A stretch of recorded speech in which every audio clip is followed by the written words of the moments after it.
Fala, fala galera, Priscilane na área, meus filhos, para mais um vídeo de correção de redação. E hoje nós seguimos com a Unicentro, a proposta sobre violência contra crianças e adolescentes. A filha colocou como título, né? O Mata que Aprende. Gostei do título, vamos lá.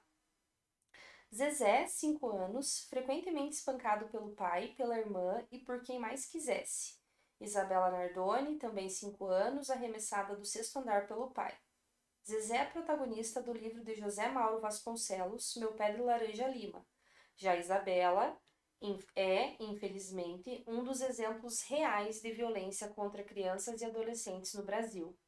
Violência essa que cresceu exponencialmente durante a pandemia da Covid, ao mesmo passo que as denúncias tiveram seus índices em frequente queda. Olha só, gostei muito do seu título, tá? Gostei bastante dessa autoria que você trouxe, da forma como você relacionou isso na sua redação, gostei muito mesmo. Eu só quero que você preste atenção e que você cuide com as palavras-chave da proposta. Olha lá, ó. A banca, né, no caso eu, delimitei que você deveria escrever sobre a agressão mascarada de educação. Então tem que mencionar isso na introdução. Você tem que abordar isso logo de cara, sabe? Então, como nós temos linha, meu amor, como você tem espaço para isso, não se esqueça de fazer essa abordagem logo no início do seu texto, né? Já traz aí as palavras-chave da proposta. Aliás, eu sou bem chata em relação a isso. Eu reitero isso o tempo todo para que vocês tragam as palavras-chave da proposta logo de cara na introdução. Em primeira análise, é possível destacar que existe uma falha por parte da própria população brasileira que não denuncia essa agressão, por compreender que ela é uma, se não a melhor, forma de educação aos menores. E imersos a uma moral judaico-cristã, o uso da vara, conforme o livro de Provérbios, é uma ação positiva que visa ao bem futuro da criança em questão.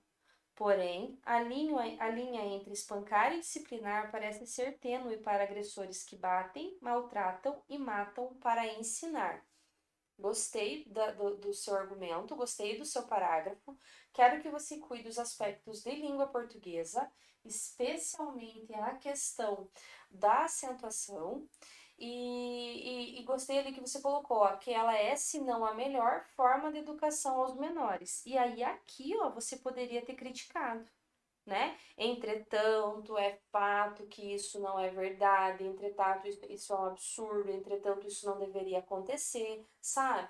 Aqui você poderia ter criticado essa afirmação, né? Porque senão dá a impressão de que não, existe só essa forma mesmo e ela deve ser a única que deve ser atendida, sabe? Então, para não correr esse risco de você parecer que você está aceitando essa forma de violência, eu oriento que você reorganize aí essa parte, tá? Diante desse cenário de agressão mascaradas, que as formas de denúncia se restringem quase somente ao ambiente escolar, diante desse cenário de agressão mascarada, que as formas de denúncia se restringem quase somente ao ambiente escolar, um dos poucos momentos que a criança ou adolescente fica sem supervisionamento da família e consegue contar o que está acontecendo ou chamar a atenção de alguns ou alguma professora aos sinais. Cuidado para o seu parágrafo não ficar muito extenso. Muito cuidado para que ele não extrapole aí, né, o tópico frasal, não fique muito extenso. Então você poderia, né, ter colocado assim, ó, diante desse cenário da agressão mascarada, as formas de denúncia, quando existem, elas se restringem ao ambiente escolar. Ponto. Entendeu? E aí você não precisaria falar, fica sem o supervisionamento da família. Por quê? Porque isso daí não tem a necessidade de você trazer agora para o texto, entendeu?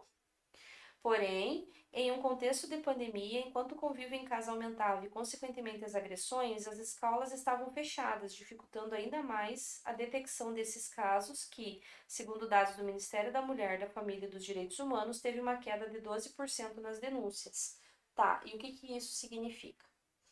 Eu orientaria como forma principal de argumento você ter abordado, né, essa questão da escola, mas não ter se restringido apenas na questão da pandemia, porque percebe que você está apenas trazendo dados da pandemia e acaba trazendo mais exposição ao seu texto, tornando o texto um pouco mais expositivo do que argumentativo.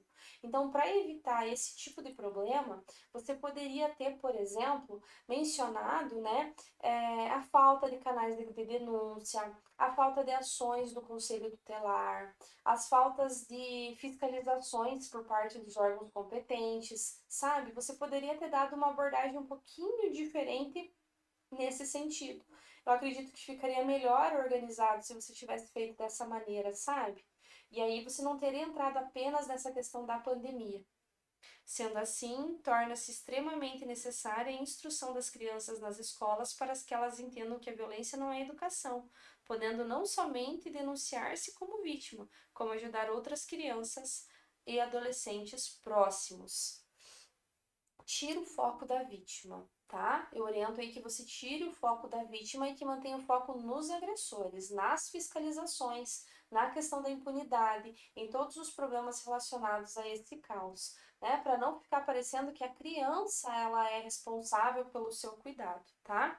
Gostei bastante do seu texto. Apenas sugiro mudar aí essas questões que eu comentei e quero que você tenha atenção em relação aos aspectos de acentuação, beleza? Então vamos lá.